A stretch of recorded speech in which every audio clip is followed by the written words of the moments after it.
नमस्कार मित्रों, welcome to GS with RD. Shankar. पिछली क्लास में हम लोग हड़प्पा सभ्यता के विभिन्न पक्षों के अंतर्गत धार्मिक पक्ष तक चर्चा कर चुके हैं। उसके आगे आर्थिक जीवन अर्थात अर्थव्यवस्था और हड़प्पा सभ्यता के पतन के बारे में आज हम बात करेंगे। अर्थव्यवस्था के विभिन्न आयाम जैसे कृषि, पशुपालन, शिल्प एवं उद्योग, मुहर, मृण मूर्तियाँ, व्यापार वाणिज्य, माप तौल इत्यादि में वर्गीकृत कर अर्थव्यवस्था को देखेंगे।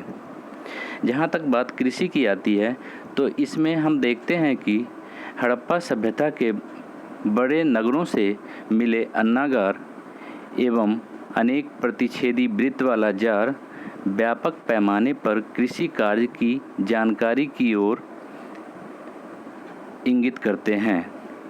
इसके अलावा हड़प्पा सभ्यता में कृषि सत्र का उल्लेख मिलता है जो कि नवंबर से अप्रैल के बीच होता था। अर्थात कृषि सत्र कहने का तात्पर्य यह है कि फसल को नवंबर माह में बोकर अप्रैल के माह में काट लिया जाता था।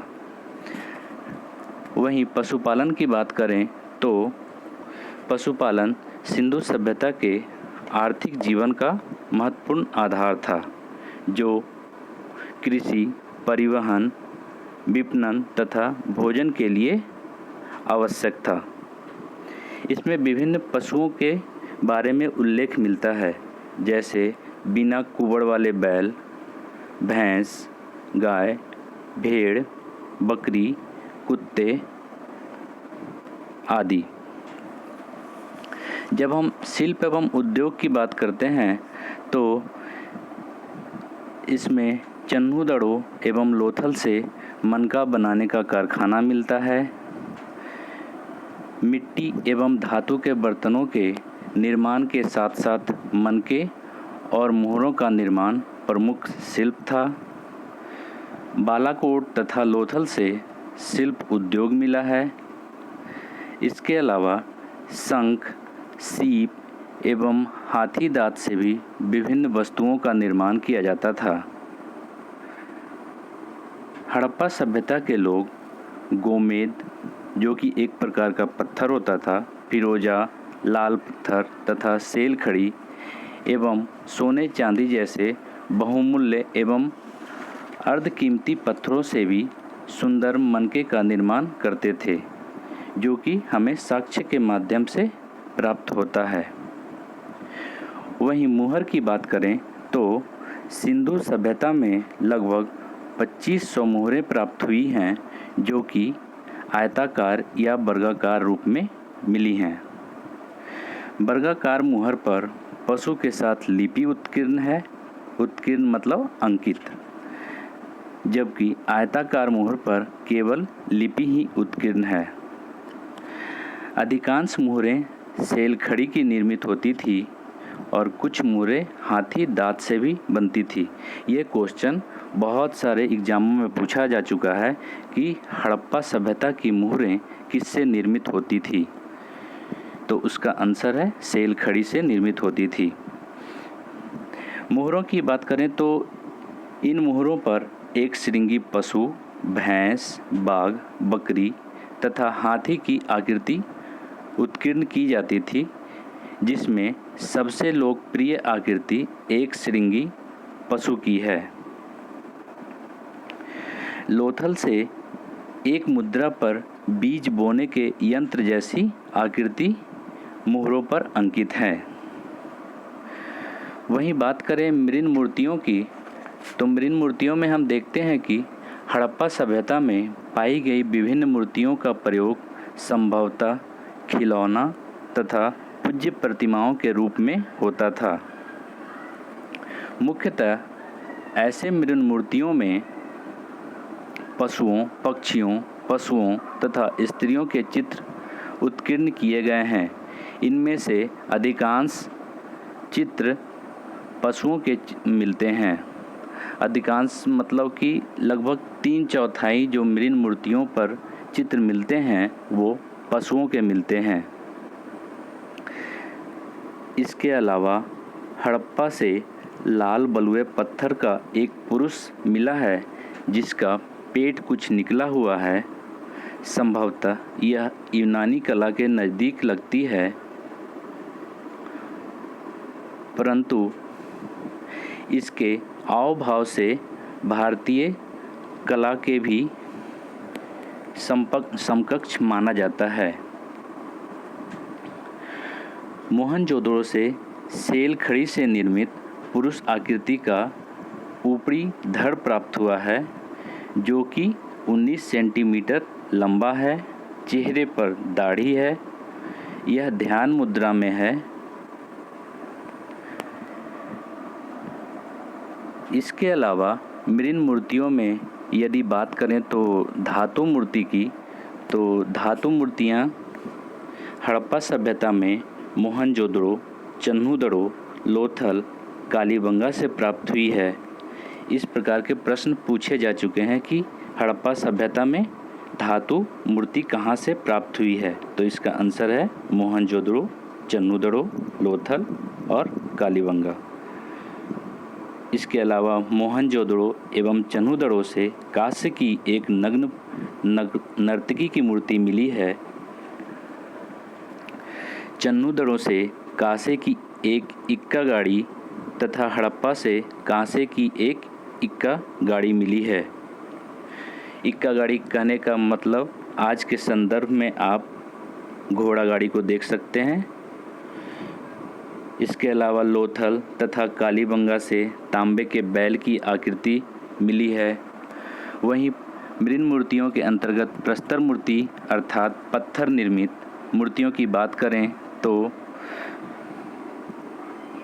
प्रस्तर कला में हड़प्पा सभ्यता कुछ पिछड़ी हुई प्रतीत होती है। इस समय की उपलब्ध पाषाण मूर्तियों में चूना पत्थर, सेल खड़ी, बलुआ पत्थर तथा स्लेटी पत्थर से निर्मित मूर्तियां प्राप्त हुई हैं जो कि खंडित अवस्था में प्राप्त हुई हैं। खंडित कहने का तात्पर्य टूटी हुई अवस्था में प्राप्त हुई हैं। वहीं मापतौल की बात करें तो मापतौल में हड़प्पा सभ्यता में 16 के गुणांक का प्रयोग होता था।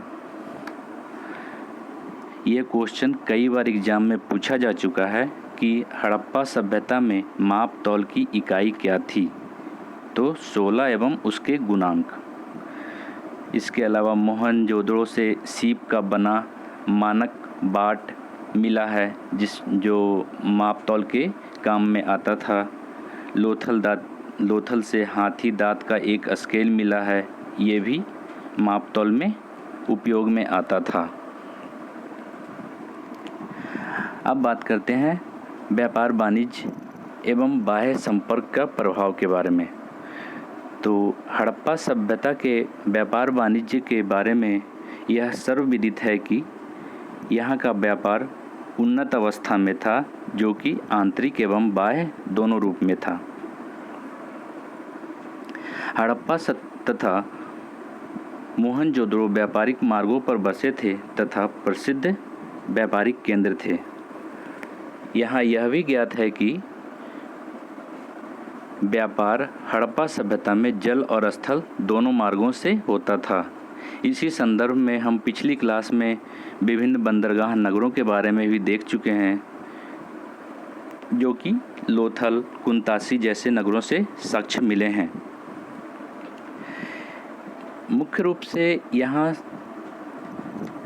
आपसे आयातित वस्तुओं और निर्यातित वस्तुओं के बारे में पूछा जाता है। उसमें भी आयातित वस्तुओं में कौन से धातु या कौन सा खनिज कहाँ से मिलता था, तो उसकी एक सूची देने का प्रयास किया हूँ। जैसे आयातित वस्तुओं में लाजवर्द मणि बदख्शा से प्राप्त होता था, चांदी, टीन ईरान से प्राप्त होता था, सीसा, फिरोज या फिरोजा जो कि एक प्रकार का पत्थर होता था, अफ़गानिस्तान तथा ईरान से प्राप्त होता था, सोना, कोलार की खान जो कि भारत के कर्नाटक प्रांत में स्थित है, वहाँ से प्राप्त होता था, बहुमूल्य पत्थर, कश्मीर तथा काठियावाड़। कश्मीर तो सारे लोग समझ रहे होंगे कि कहाँ पर स्थित है। काठियावाड़ के बारे में बता दूं, काठियावाड़ गुजरात में स्थित है। तांबा ये बलूचिस्तान से प्राप्त होता था। इसी प्रकार की अन्य जानकारी आपको PDF के माध्यम से टेलीग्राम चैनल पर उपलब्ध हो जाएगा। वहीं निर्यातित वस्तुओं की बात करें तो लोथल निर्मित सीप की वस्तुएं, अनाज, कपड़ा, ऊन, चमड़ा इत्यादि। अब हड़प्पा सभ्यता के पतन की बात करें तो हड़प्पा सभ्यता के पतन के बारे में कहने का तात्पर्य यह है कि जब हम बात करते हैं हड़प्पा सभ्यता के पतन की, तो ऐसा नहीं कि पूरे हड़प्पा सभ्यता का पतन हो गया था। जब भी आपसे पूछा जाए कि हड़प्पा सभ्यता का पतन, तो आपको यही बोलना है कि उसके शहरी स्वरूप का पतन हुआ था। उस सभ्यता की अर्थात हड़प्पा सभ्यता की अन्य विशेषताएं जैसे ग्रामीण संस्कृति, अर्थव्यवस्था, कृषि, पशुपालन इत्यादि की प्रासंगिकता हमें लगातार प्रतीत हो रही थी।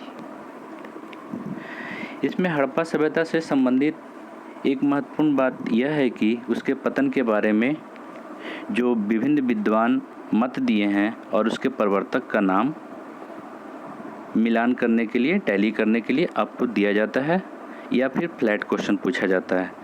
तो उसमें देखते हैं कि पारिस्थितिकी असंतुलन संबंधित मत जो हैं वो फेयर सर्विस के द्वारा दिया गया है, जो कि सर्वमान्य मत यही है।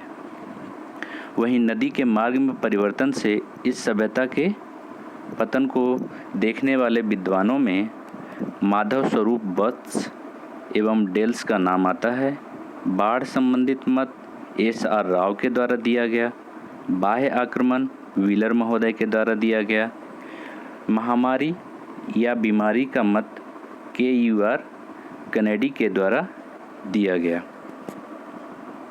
हड़प्पा सभ्यता के पतन के बारे में एक बात और मैं आपको बता दूं कि जैसे विभिन्न विद्वानों ने मत दिए हैं, जैसे नदी मार्ग में परिवर्तन, तो ऐसा नहीं हो सकता कि नदी के मार्ग में परिवर्तन हो जाए तो कोई भी सभ्यता जो कि इतने बृहद पैमाने पर उपस्थित थी या विद्यमान थी, जो अचानक से पतन की ओर अग्रसर हो जाए।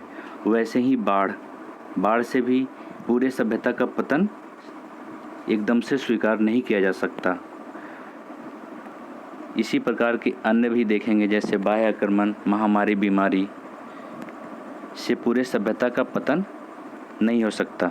तो कुल मिलाकर जो सर्व प्रचलित और सर्वमान्य सिद्धांत जो हड़प्पा सभ्यता के पतन के बारे में है, वो यह है कि इस सभ्यता का पतन पारिस्थितिकी असंतुलन के कारण ही हुआ होगा। इस प्रकार मेरे चैनल के माध्यम से 2 टॉपिक पाषाण काल तथा हड़प्पा सभ्यता को अच्छे से समझाने का प्रयास किया गया। इन दोनों टॉपिक का PDF notes Telegram channel GS with RD Shankar पर अगले कुछ दिनों में उपलब्ध हो जाएगा। आपको यह सत्र कैसा लगा कमेंट कर अवश्य बताएं और लगातार अपडेट पाने के लिए चैनल को लाइक, शेयर और सब्सक्राइब कर घंटी बजा दें तथा अपने मित्रों में भी अधिक से अधिक शेयर करें, जिससे मैक्सिमम लोगों को इसका लाभ मिल सके। धन्यवाद।